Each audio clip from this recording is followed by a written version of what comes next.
The Galactic Council chamber fell silent as Ambassador Zethkri's words echoed through the crystalline halls. The ancient Vorthon, whose species had ruled the galaxy for millennia, stood with all four arms crossed, his metallic skin gleaming under the ethereal lights. "The star system Kepler 442 is forbidden," he declared, his voice carrying the weight of eons. "No species may approach within 10 light years of that binary system. This has been our law for 50,000 years."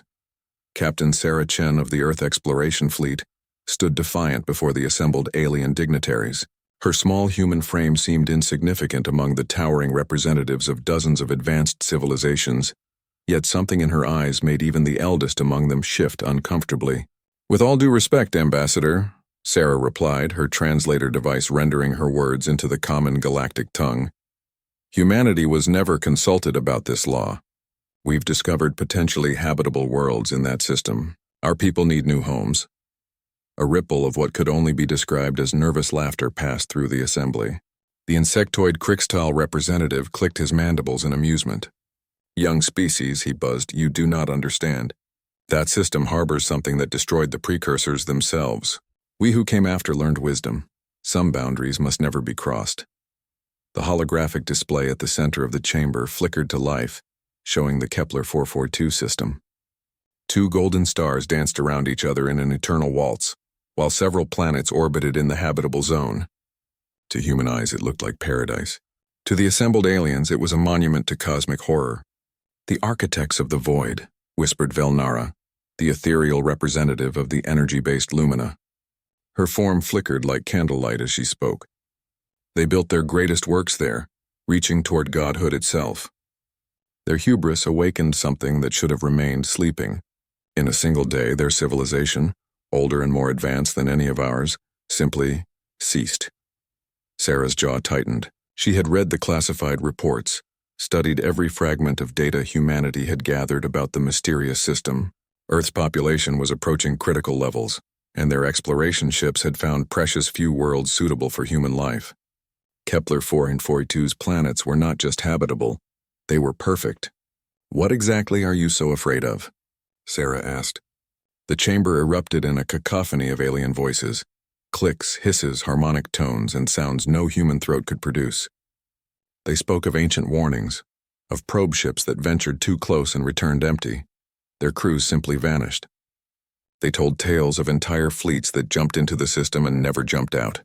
But Sarah noticed something the others seemed to miss. In all their stories, in all their ancient records, no one had actually made contact with whatever dwelt in that system.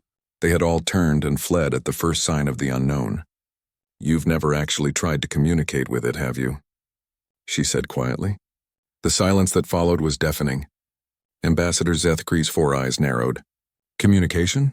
Child, we are speaking of forces beyond comprehension. The wisest course is avoidance." "The wisest course," Sarah countered, "is understanding." 3 days later, the human exploration vessel Determination dropped out of hyperspace at the edge of the Kepler 442 system.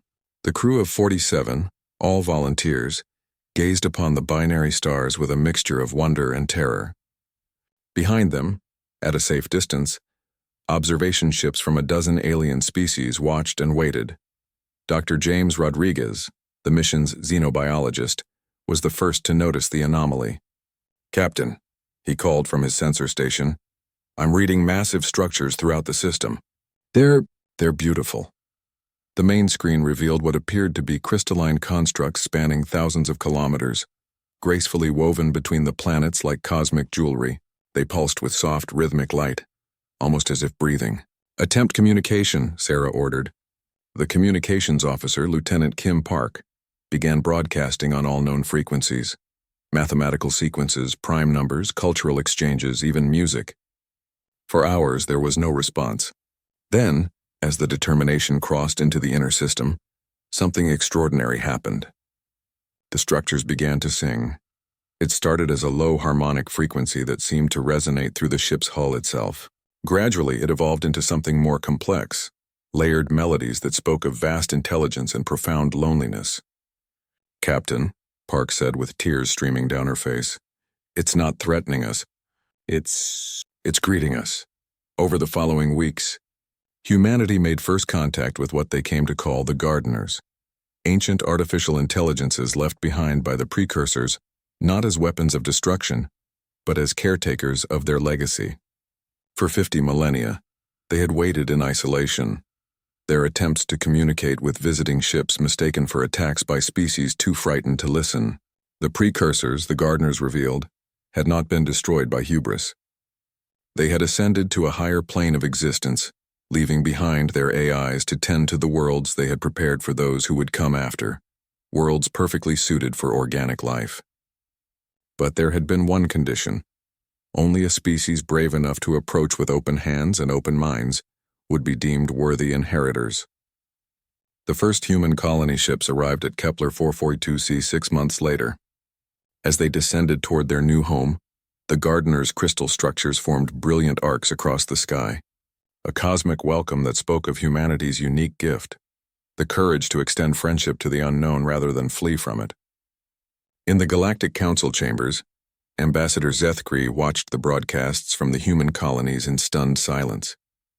The humans had not only survived their encounter with the forbidden system, they had thrived, becoming the first species in 50,000 years to be welcomed by the gardeners as true inheritors of the precursor legacy. "How?" he whispered to Sarah during her next council appearance. Sarah smiled, looking up at the towering alien with genuine warmth. "We learned something long ago on our homeworld.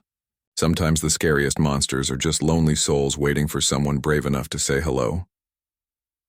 As humanity's ships began exploring deeper into gardener-protected space, unlocking secrets that had been hidden for eons, the galaxy itself began to change. Other species inspired by human courage started questioning their own ancient fears. The age of hiding from the unknown was ending. The age of embracing it had begun, and at the heart of it all were the humans, the young species who had proven that sometimes the most impossible thing to stop wasn't a force of destruction, but a force of hope willing to reach across the cosmic dark and offer friendship to ancient loneliness. The stars themselves seemed to sing a little brighter,